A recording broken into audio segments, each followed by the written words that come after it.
Bill Gaylord here with the Gaylord Hanson team at Loan Depot, and it is crazy town. I mean, we you can't imagine what is going on in this mortgage world and what's happening. And man, it is going gangbusters, and it's causing a lot of problems in the mortgage industry. And I'm going to get into that a little bit. But first, a little bit about me. Bill Gaylord with the Gaylord Hanson team, my business partner Sam Hanson, super amazing guy, Merchant Marine Academy, academic All-American, football player who is a systems engineer. So we got a lot of systems and processes within our team that keeps us on track as best we possibly can. We have an amazing team, great people. We got about 40 plus people on our team that are working to help you get into a mortgage. And we want to take the mystery out of mortgage so that you know what's going on, you're educated, and you feel empowered to get into a new home. We want you to feel good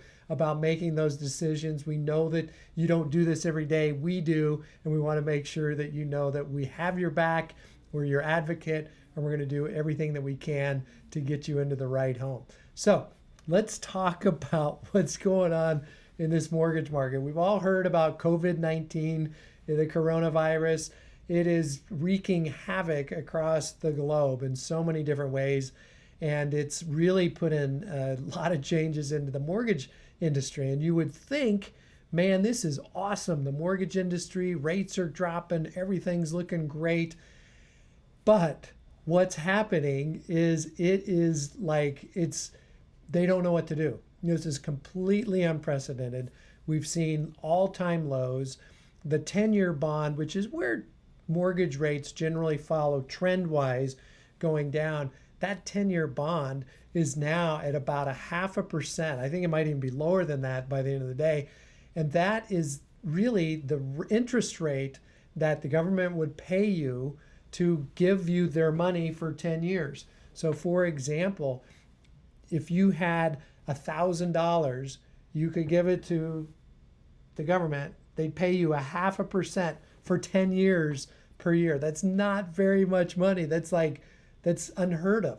And they talk about potentially seeing that go down to 0%. In other words, you give them $10,000 and they'll hold on to it for 10 years and you make nothing.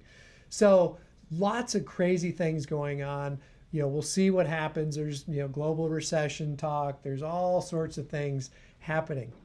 Let's get into a little bit about, the refi market and what's happening. And, first of all, I want to talk about the size of the market so that you can get a general understanding of what we are talking about in this world right now. So there's about $11 trillion in outstanding mortgage debt throughout the United States. 11 trillion.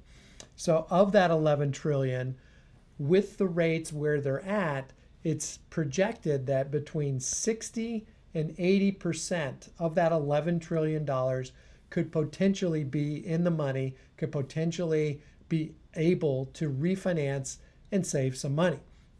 So 60, 70% of 11 trillion, call it $7.7 trillion that could technically be available for refinances if everybody was like, oh, I want to go refinance.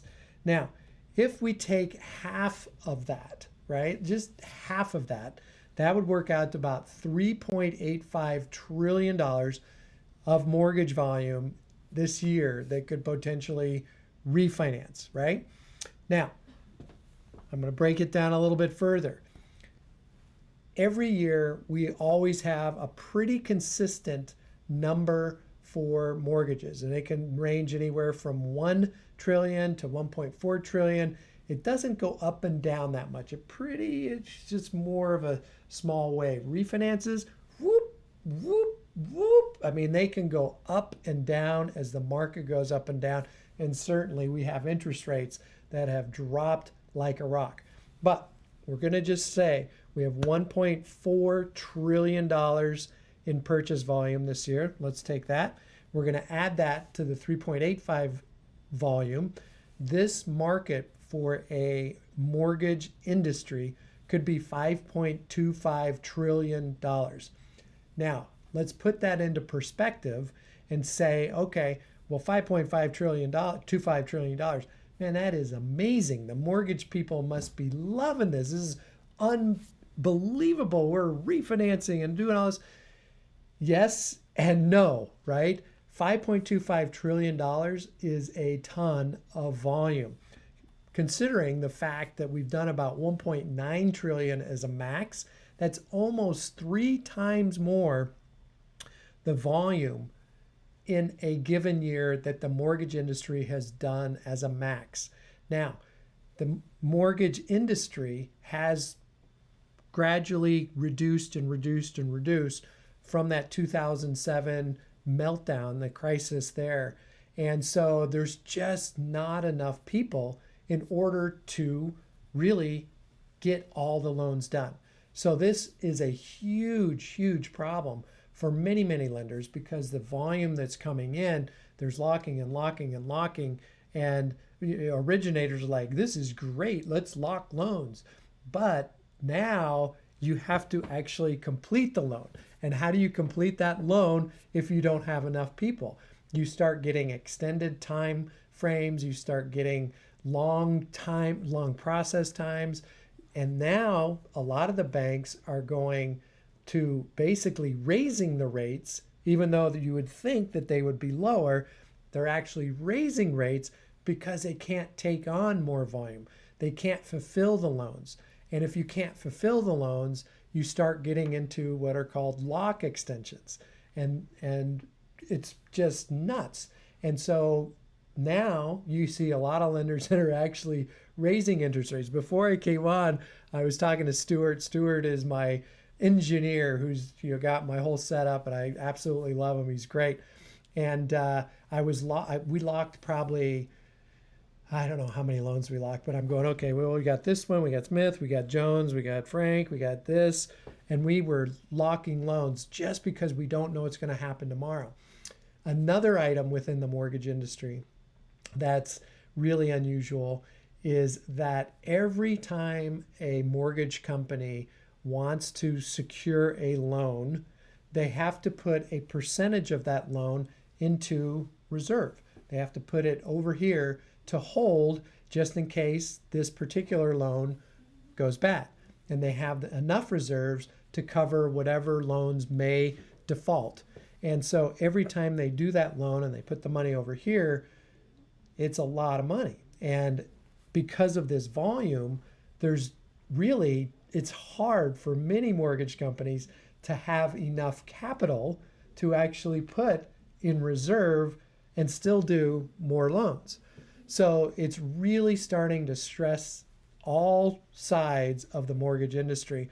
And Sam, my business partner, I know you've been hearing interest rates in the 3 3/4 or 3 1/4 and 2 3/4 and below 3 for 15 years. And there's, lots of that. He just sent me today. He goes, this is crazy, whatever.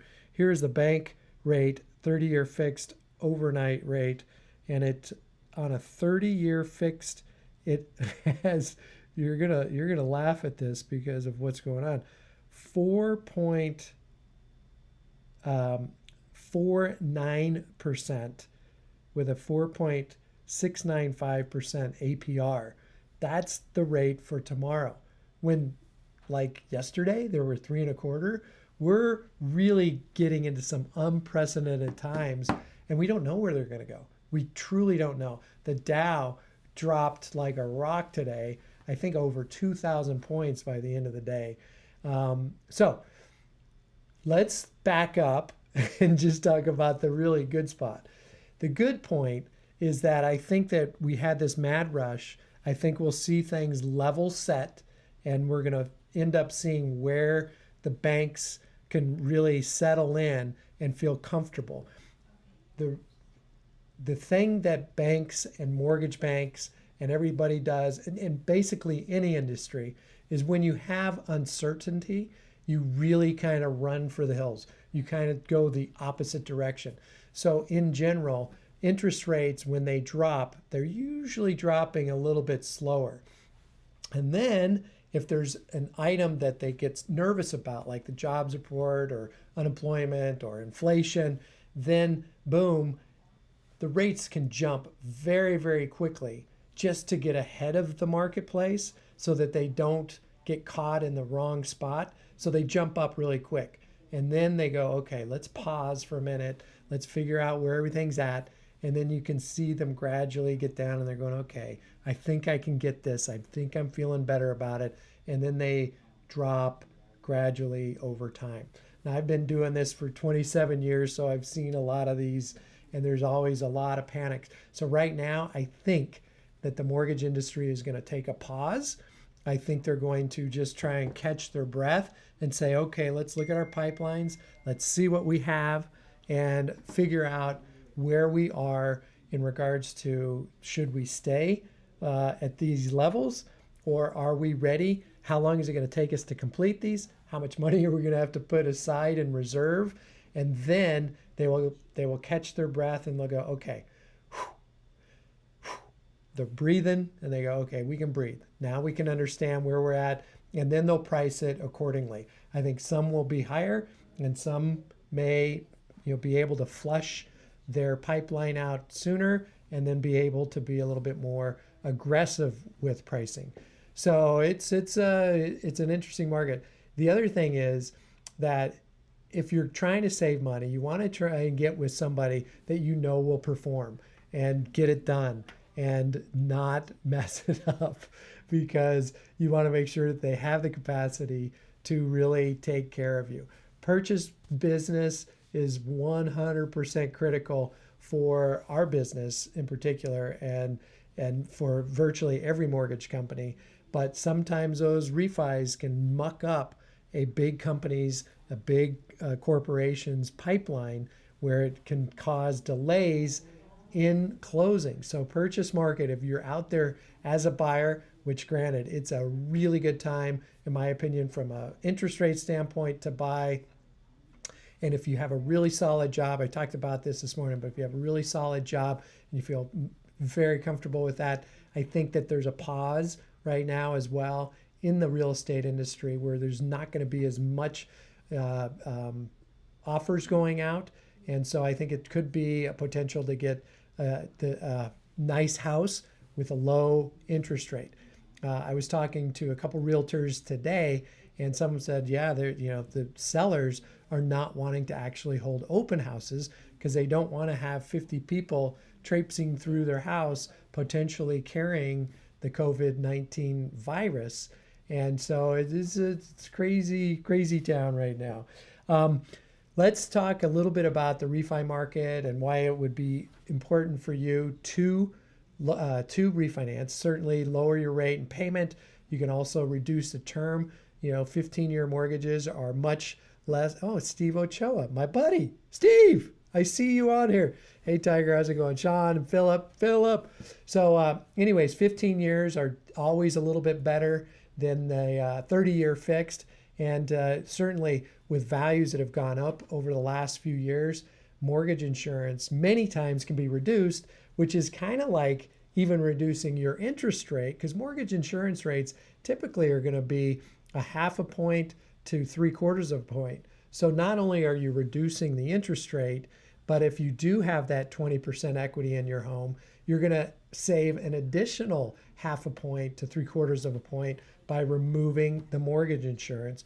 Home improvements, obviously, if you are very happy with your home, but it's maybe been a while since you had some upgrades to it, now would be a great time.